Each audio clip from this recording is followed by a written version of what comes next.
What is going on? Arden Zwelling, Ben Nicholson Smith for At the Letters here at the Courtyard Marriott Beach Marina on beautiful Clearwater Beach. In the background, you can see, I don't know, whatever body of water that is. I don't know if that's technically the Gulf of Mexico still or what they call it. You might be able to see the miles of traffic that you'll sit in for about 700 hours if you ever want to come over here from Clearwater, as I did this morning. And we're here to talk a little ball, talk a little Blue Jays, because I'm getting the hell out of here. I'm going back to Toronto. I've been here for far too long and written far too much and done far too many of these things. I'm going to pass the baton on to Ben. I was kind of like the, Shy came in and like started the game, 5 and dive. We'll give him, because he didn't quite, throw 7 or 8. It was not right? a complete game. 5 and dive. I was like the low leverage middle innings guy who came in to the spots where like I couldn't screw it up too bad, just kind of handled those 5th, 6th innings,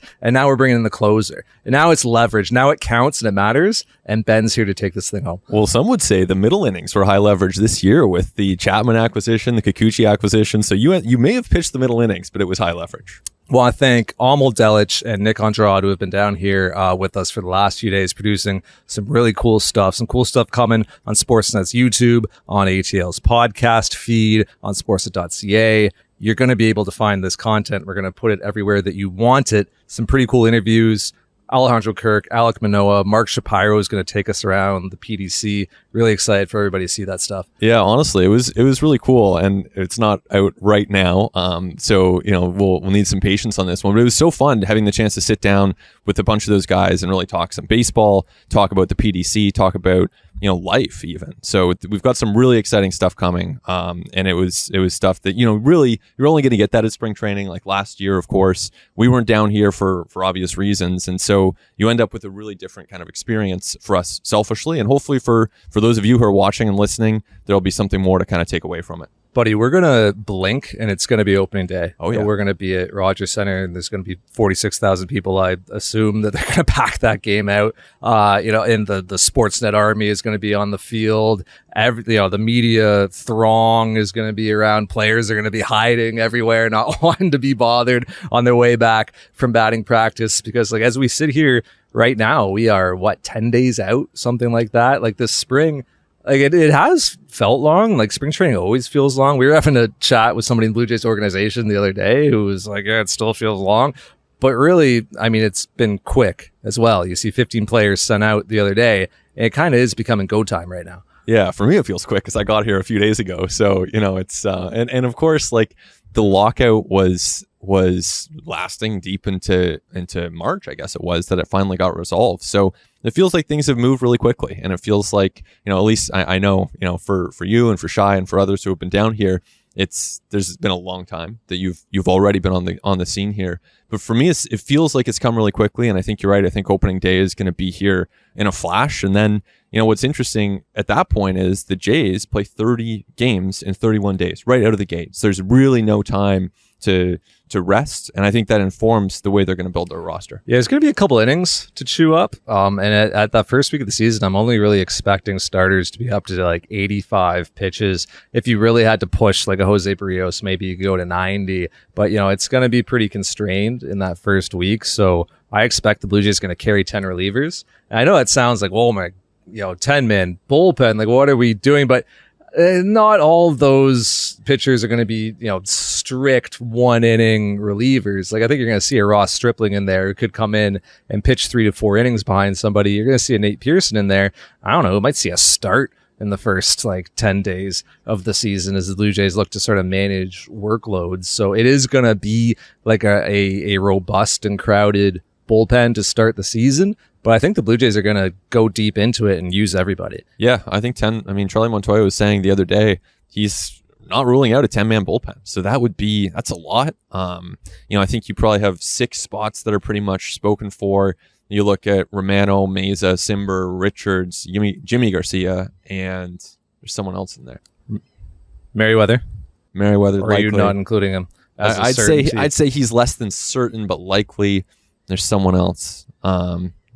Who I'm sure our listeners are have on the tip of their tongue. Somebody who's now very upset that you didn't mention them. Let's hope not. But yeah, they've got a kind of a core group, and then they've got a bunch of Stripling was the other one. Oh, okay. Who I think will definitely be in the bullpen. Oh, yeah. And then, beyond that, like it's so remarkable because in years past, like I feel like there's always a fifth starter spot up for grabs, or there's a starting job up for grabs. This team, it's just like it's set, and maybe something will change, right? Like weird things happen in Florida, weird things happen in spring training all the time. So there could easily be someone who trips on a step or a sprinkler head, and you hope it doesn't happen. But has that ever happened before? It certainly has. So that would change everything. But as we record this right now, on an off day, the last off day of the Blue Jays spring, they seem to just be in a pretty good spot.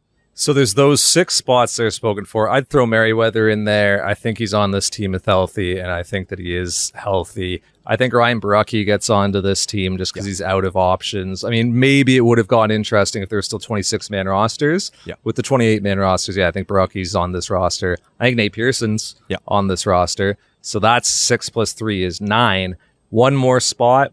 I would say David Phelps has the inside track on it. He'd need a 40-man spot. The Blue Jays have a 40-man spot. It's going to depend on health with Phelps. He ripped his lat muscle completely off of his shoulder last year and had it surgically reattached in a bit of and it's not an experimental procedure, but it's not a procedure that's been done a whole lot. Jake Peavy was the first MLBer to ever have that procedure done, and it's only been done on a handful of guys since. So there is, David Phelps needs to make sure that everything is A-OK. Velo's there. He's recovering fine. I wrote all about this at sportsnet.ca if you want to read more about it, but I think if David Phelps is healthy, he's on this team, and there's your 10. Exactly. Right? It's kind of remarkable. And so that at that point, you're optioning guys like a Taylor Saucedo, you're optioning a Trent Thornton, and you're certainly having those guys available on call. But I agree. To me, that's the 10. And so as you mentioned with Phelps, he's kind of one guy who would need an open 40-man spot. Yeah. And there are 2 spots that are now open. So Greg Bird, if you start looking at the bench, he's probably the other. And this is where, I wrote about this at Sportsnet this morning, and you start doing the math, okay? So 10 relievers, 5 starters, so that's 15. So they're going to have 13 spots for position players. So you got 7 that are in there basically every day in Springer, Vladdy, Bo, Lourdes, Teoscar, and Jansen. So then you have Kirk, Espinal, and Biggio. Those guys are going to play a lot. And you could probably throw Reese McGuire onto that roster. You certainly have Raimel Tapia. That brings you to 12. So all of a sudden, you've got one more active roster spot. We're thinking that's probably Greg Bird. Yeah. So Greg Bird needs a 40-man spot. They got 2 of them. So let's say in theory it goes to Bird and to Phelps. All of a sudden, that's your roster. Now, again, things might change and probably will change. But as we sit here today, I can never remember in spring training, 10 days away from opening day, being able to say, the roster could kind of be set. If, and of course, with the asterisk, that things can change. Dude, by the time that we release this, 2 of those people will have been crushed by anvils.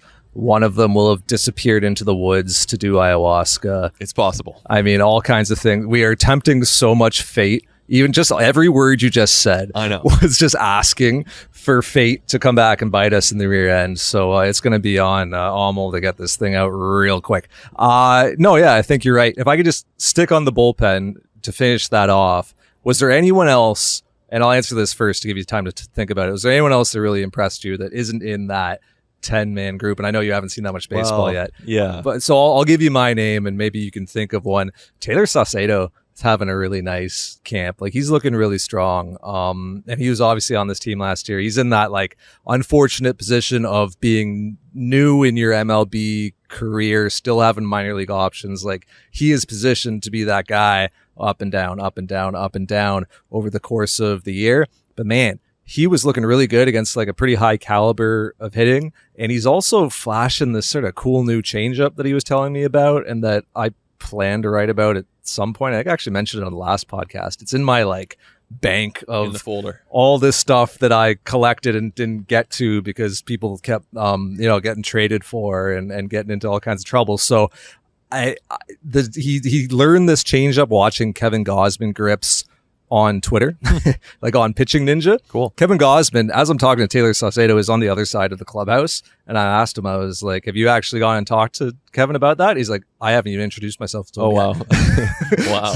So maybe it's actually good I didn't write about it yet. So hopefully Taylor Saucedo can have that conversation before I write about how he stole Kevin Gosman's changeup. But that's one arm that I think like looks really impressive in this camp. Have you had enough time to come up with one of your own? No, I really haven't. I hope to next episode. But, I think that it's funny you mentioned that, though, with those two guys and not having talked to each other, because it's such a spring training thing. You have so many people there, and you kind of assume like they're teammates, right? Like they must know each other. But it's like any big organization. Like you're just not going to know everyone. So you can legitimately have these guys who are on the same team, major leaguers, and they haven't necessarily met. So that just speaks to spring training. Hey, Kevin Gosman, very approachable guy, I will say that, and has been great for our purposes, chatting in the clubhouse. Every morning it's funny, he sits in his locker with his cup of coffee, like a legit actual mug. It's not in like a disposable paper cup. He has a mug, and he sits there and kind of sips his coffee and sort of holds court. He's like a really interesting guy. We're going to talk to him on the podcast, learn a bit about him. So looking forward to everybody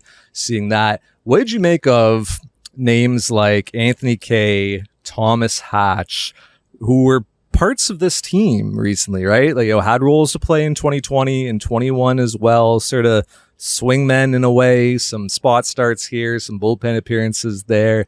What did you make of the fact they were sent out, in my opinion, somewhat early for guys with their experience? I agree. I think that they were sent out early. It kind of says to me that they probably have fallen on the Blue Jays depth chart. They probably haven't necessarily impressed this team to the point that they feel like they're on that cusp and they're on that bubble and they just need to get more looks at them. If they were pushing that hard, they would have kept them around. So it doesn't seem as though Hatch and Kay and Josh Palacios too, for that matter, Otto Lopez, some of those guys who are optioned, doesn't seem like they're on that cusp, which is interesting. And, you look around that clubhouse and there are a lot of failed starters, if you want to call them that. And that's maybe harsh. Every clubhouse, man. Right? Of course. That's every bullpen in the majors, basically. And failed starters may be harsh, but let's say converted starters who, Joe Biagini, right? Ryan Baracchi, Thomas Hatch, Anthony Kay. These guys were at various points in the last 5 years. They have all been, hey, what if they could actually put it all together? And some of them are useful major league relievers and have been, and others like Kay and Hatch have kind of fallen down. Yeah, no, absolutely. And like I wrote about this a bit with Baracchi the other day. The Blue Jays are out of this phase where they can give guys run at the big league level to figure stuff out. Yeah. We're like, we really believe in this guy's tools. We think he could put it all together. Let's give him this big league opportunity. Like the Blue Jays, it's about winning right now. So when they're doling out opportunity, they can't have that level of leniency anymore. It's got to be, hey, are you producing? Like, are you putting up results right now, today? You saw it last year with Ryan Baracchi, who got optioned for the first time since he made his big league debut for performance. Not optioned because of an injury, optioned for performance towards the end of last year. And Baracchi admitted to me when I talked to him, like, I wasn't good enough to be on this team. Like, I was not getting the results. I wasn't of the caliber that was needed to help this team get to the postseason. The Blue Jays got to that way in a big way towards the end of last year. We saw it with Randall Grichuk's playing time, Lourdes Gurriel Jr.'s defensive playing time in left field. I think we're going to see that a lot earlier this year because every win is going to matter that much more this season. So when it comes to guys like a Kay, like a Hatch, who maybe just aren't quite there right now, I don't think they're going to get those same big league opportunities that they've gotten in recent seasons. Yeah, I think that's right. I think that's, as you said before, injuries will come up and there'll be opportunities probably, but they're more of that depth. They're less of that plan A at this point. And what you said right there kind of reminded me of Greg Bird because, he's been one of the great stories of spring so far and he continues to hit, and he's probably going to be on this team, barring an unexpected shift. He's very well positioned. He's really been impressing the Blue Jays decision makers. And maybe this is an amazing story that's about to happen here. Maybe he's going to hit 20 home runs off the bench for the Blue Jays in a part-time role and DH and, have some big hits for them. That would be cool. I think at the same time, the reality is, like I looked it up the other day, the last time he hit a home run in the major leagues was 3 years and 1 day ago. So that's a long time. How many plate appearances has he had since, though? Well, not many, but I don't think that helps his case. I think that he hasn't been healthy. He's trying to He's just lacking opportunity. That's all. And health. So, I just am not totally sold that Bird is going to be the solution. And so if he's not, if 3 weeks into the month of April, he is out there and he's hitting 160, then I think they would cut bait.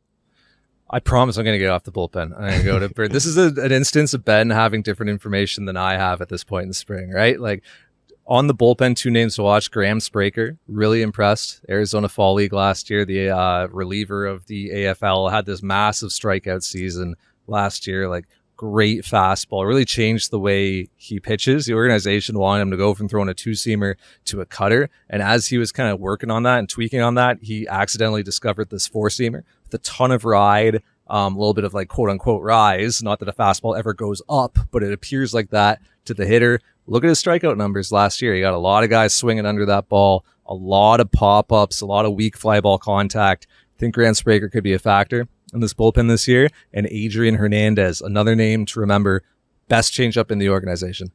Unbelievable changeup, like 70 grade weapon, gets all kinds of funky swing and miss. Again, another guy with huge strikeout numbers as he's moved up through the minor leagues at AA last year, struck a whole ton of dudes out in big league camp this year, continuing to impress. He has put on, or he's trying to put on muscle because he's not the biggest guy in the world. He's pretty slight of stature, but the Blue Jays trying to get him to bump that fastball up a little bit. Because if his fastball goes from like 91, 92 to 93, 94, it's going to play really well off of a changeup that he might use like 70% of the time. Wow. Any count, first pitch, doubling, tripling, quadrupling up on it. Like, it's that good of a pitch. So that's Adrian Hernandez, another guy to watch for later on this season. Okay, bullpen's done. We are talking position players now. You mentioned Greg Bird. Yeah, I think Greg Bird could very well be on this team, but you're almost like kind of punting your decisions to May 1st, right? Like with Bird and Reese McGuire and the bullpen. Like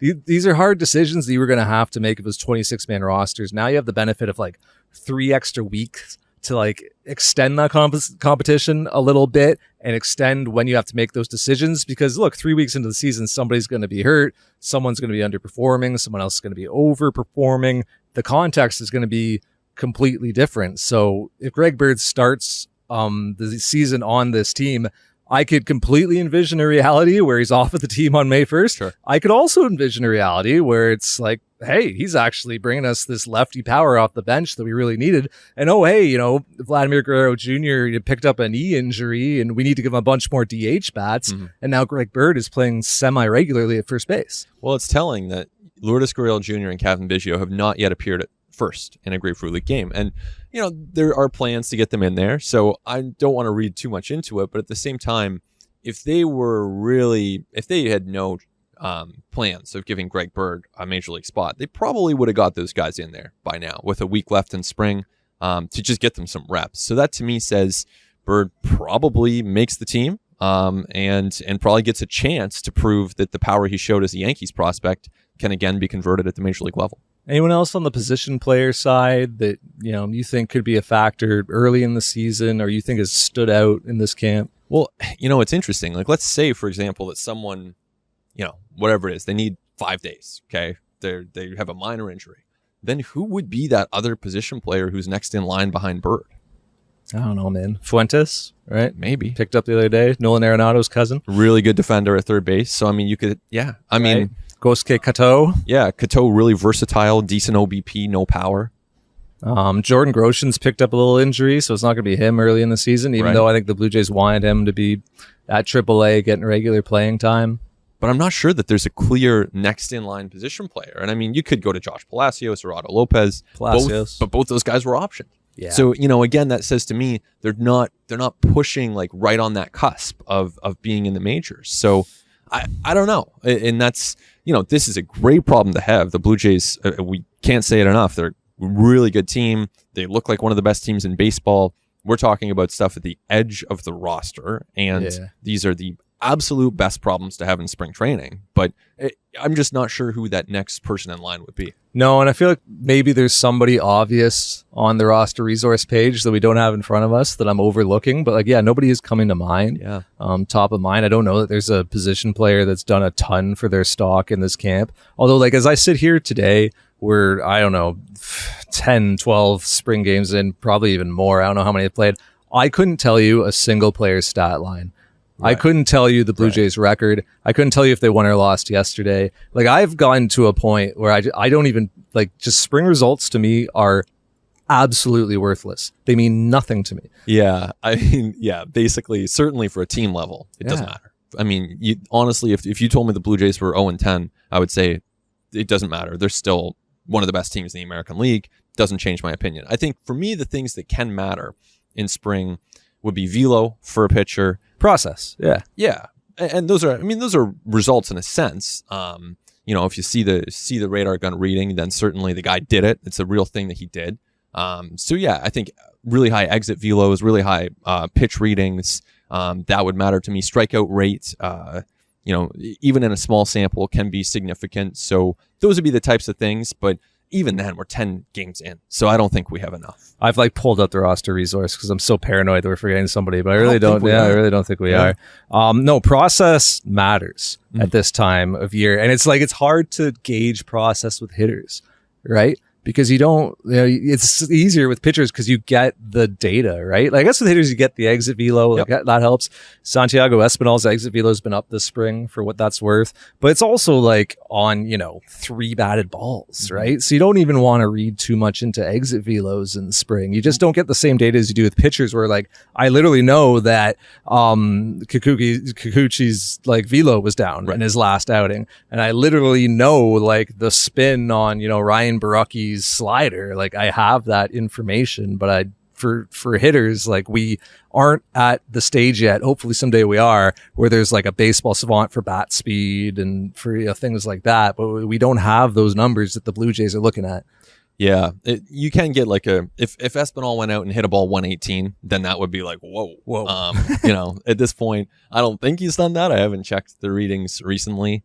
But yeah, certainly with Kikuchi too, even it's almost like if you have a veteran lefty and I know velocity is a part of his game. I'm not saying he's a soft tosser, but you have a veteran lefty, arriving this spring with a relatively short ramp up. Even there, I'm not really reading into it. Josh Fuentes, I think that is a guy, right? The Blue Jays went out and got him for a reason. I just went through the roster resource. There's nobody we're overlooking. That's, the Blue Jays went out and got him. There, it was kind of telling at the time that he was brought in this camp, right? And it was pretty shortly after the Groshans injury as well. So there's something there with Kikuchi. Yeah, if it's 2 starts in a row where the velo's down, then you're okay, what's going on here, right? But you need to see him in his next outing. What did you make of the fact that Harper got him twice, Gregorius took him deep as well? So that's 3 homers to lefties against Harper. One of them was a terribly located slider, curveball, whatever he's calling his breaking pitch.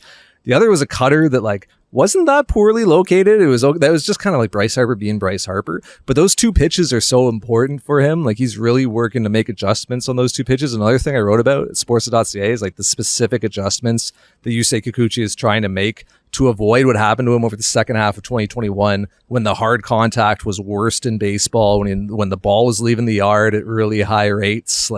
Don't forget, Yusei Kikuchi finished 2021 in a pretty bad spot. The Blue Jays are trying to get him to use his slider curveball to different parts of the zone. They want the cutter in on righties. Obviously, Harper and Gregorius both left-handers, but they took out a slider and a cutter. Those aren't the results, I think, that Kikuchi wanted from the process tweaks he's trying to make. For sure. That's not the day he was. He didn't want to give up homers, is what I just said. And but I think, and Joe Siddle on the broadcast, of course, haven't been watching because it's been down here, but I saw a clip and Joe made a great call on the broadcast. I'm sure some people listening now saw this, but he said, "Hey, I wonder if Bryce just sits breaking ball here," and he got one and he hammered it. So that appeared to be what Harper was doing. And he's, to me, Bryce Harper, Mike Trout, Juan Soto, if these guys take you deep, it's it Didi sucks. Gregorius. Well, but yeah, I mean, it's gonna happen. You're gonna have some days where Harper takes you deep a couple times, and that's fine. You say Kikuchi needs to be getting Didi Gregorius out.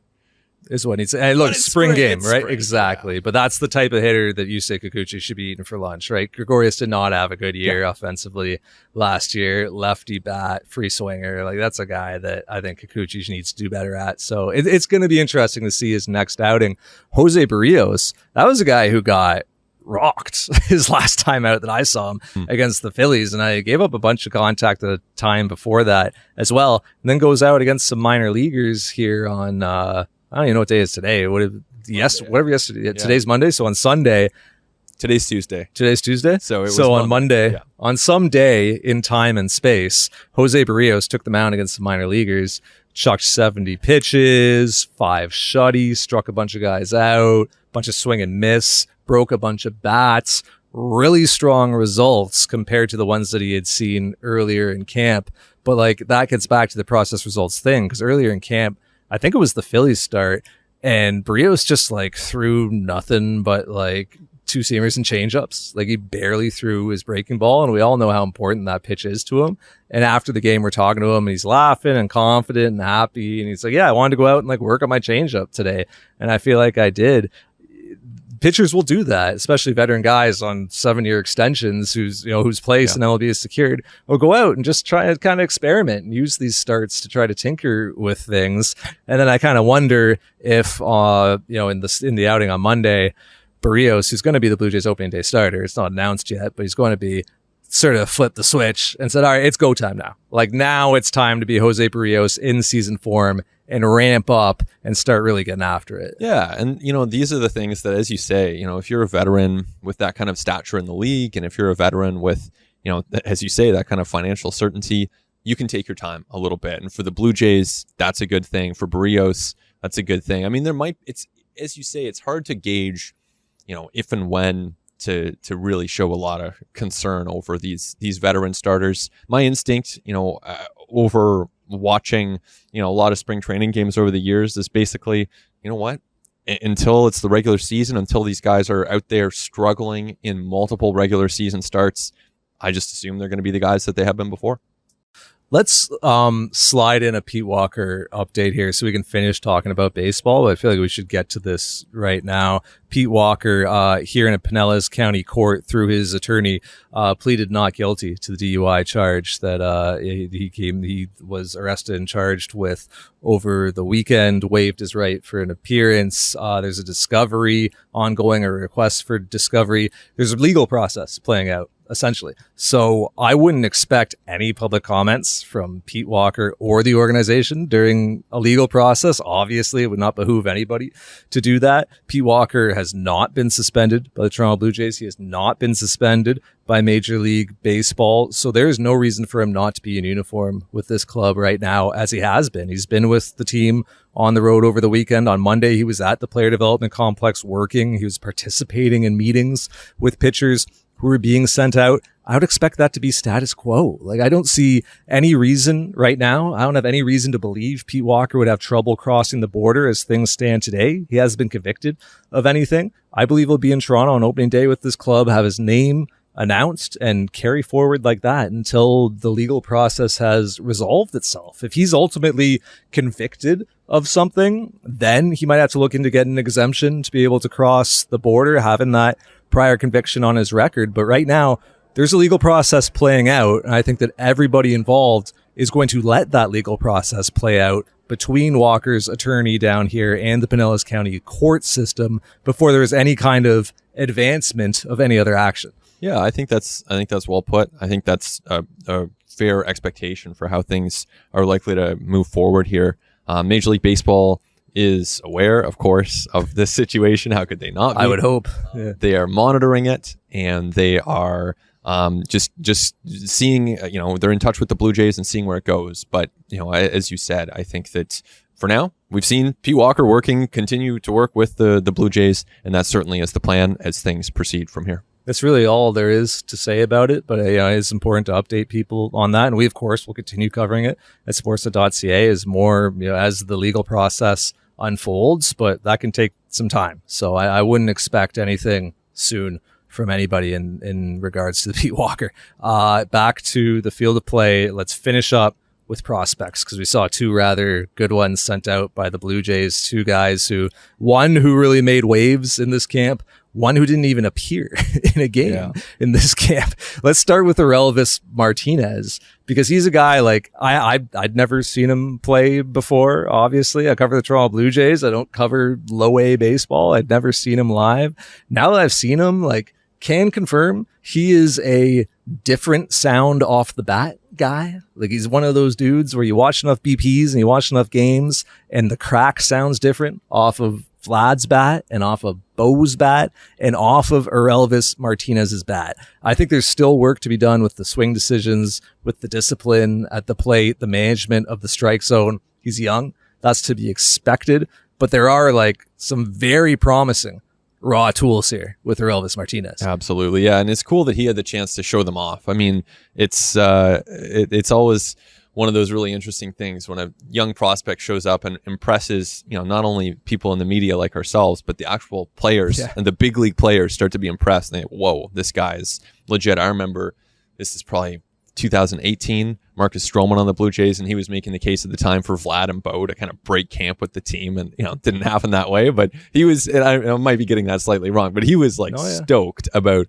how good Vladdy and Bo were. So now that's happening with Aurelvis Martinez. Still a lot of development and work to do, but could happen quickly. And so it's an exciting time to follow him. And then in contrast to that, Gabriel Moreno never gets into a game. Let me finish on Martinez. Most likely, he spends his year at AA, right? Like, is there a way that, because I know that every spring it becomes a topic, right? Some prospect like goes off and it's like, call him up now. Is there any way that he forces his way to the bigs this year, or is the most likely scenario he gets a full year at AA, maybe a taste of AAA at the end? I think both. I think the most likely is he starts at AAA or starts at AA, high A or AA, spends most of the year at AA. I think AA is his level for the year, basically. But who knows? I mean, players surprise us all the time.